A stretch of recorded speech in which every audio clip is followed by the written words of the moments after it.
personal automotive exploits, you could say. Because, yes, indeed, I do probably talk about cars more than I actually spend time working on cars. And I did something this week that Jim Miller even called a mistake. He called it stupid, even, which that's amazing coming from him, by the way.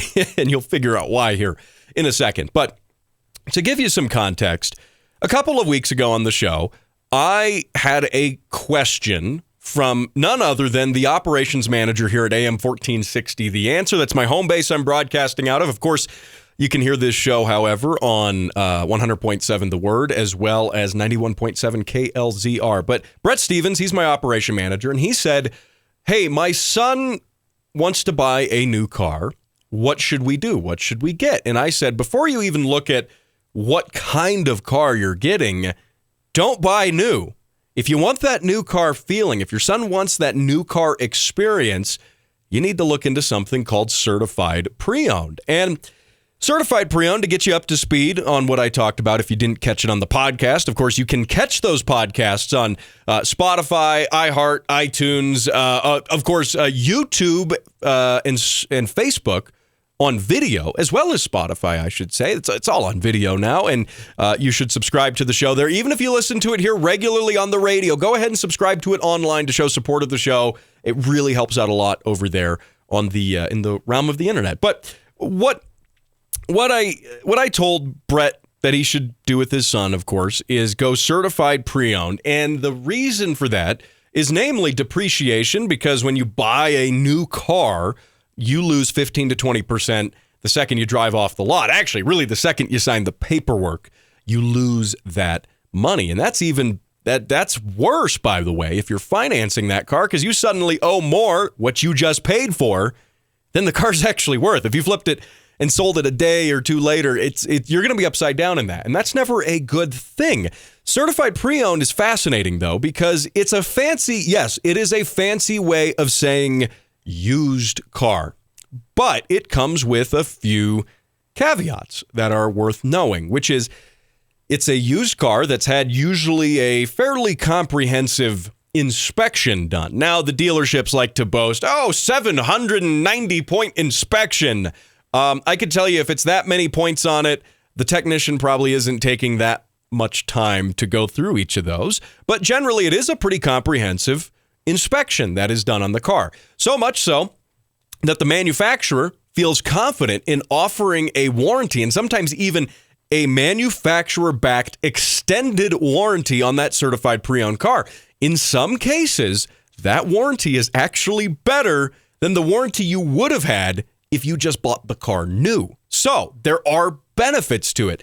Drawbacks? Well, the drawbacks are it's not technically a new car. You're not technically the first person to own it. But most of these certified pre-owned cars are less than 5 years old. They're usually current models that you can either buy new off the lot or one that's slightly used. A lot of them are lease turn-ins as well.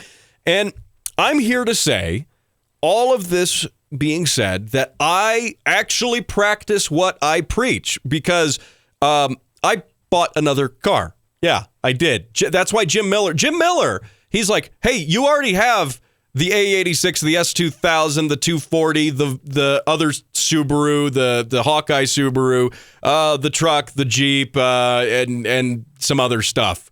I can't even remember half of it sometimes. He's like, don't buy another car, just fix the ones you have. And that, by the way, I thought was hilarious coming from Jim Miller. I mean, that's the kettle calling the pot black, or however that goes, right? That's ridiculous, because that dude has 300,000 cars, and he just keeps buying them and not fixing some of them. So, yeah, really, thanks, Jim, for that. But anyway, what I did, and this might surprise you, is I bought, of all things, a Subaru. Another one. Why? There's a good reason for it. Even though last week on the show I was literally bashing on Subaru, and I did say that Subaru should be taken around back and put down. Those were my exact words last week.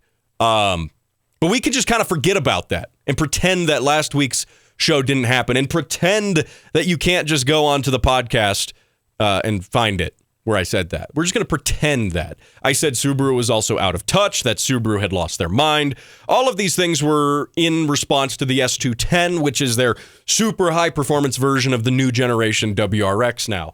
And it comes only with a CVT, which is still insane. What I bought was a 2024 WRX base model, however. And the base model is actually kind of interesting because it has all of the same drivetrain. Like, it's the same drivetrain as the Limited, as the TR. The TR gets fancy brakes and Recaro seats. Okay, the drivetrain is identical. You're not getting any changes there. There's no mechanical incentive for me to buy the fancy TR for $45,000, $50,000 over the base model. Now, here's the interesting thing. This is where certified pre-owned comes in, and it's really cool because this base model would have been $34,000-ish out the door.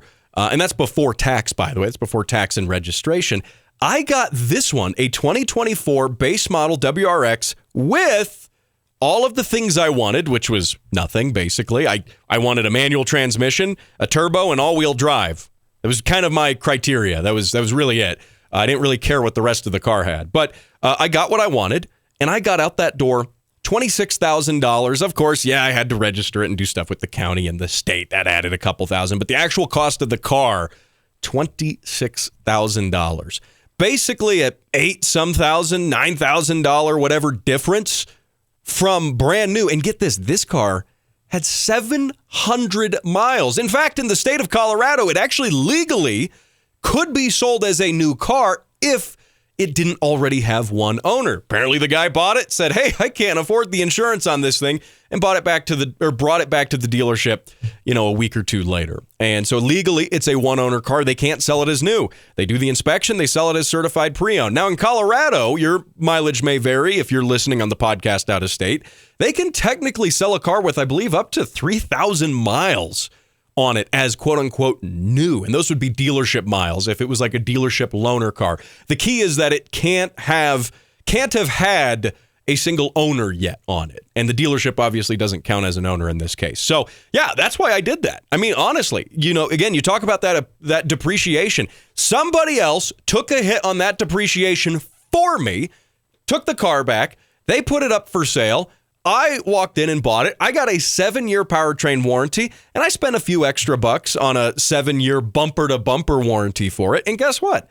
Now I actually have a car I can drive, unlike my, 7 other cars that actually don't run and aren't actually really worth anything. I guess they're worth something to me. So I guess, I'm not here to boast that I got a good deal. I know we all can find good deals here and there, but I'm saying that not only can I do this, I didn't have to do anything special for this. I just looked for certified pre-owned. And if you have to buy a new car, maybe you got a family member who wants to buy a new one, check there first. Save yourself some money, save yourself some trouble. So hey, coming up after the break, we're talking about Ford and NASCAR.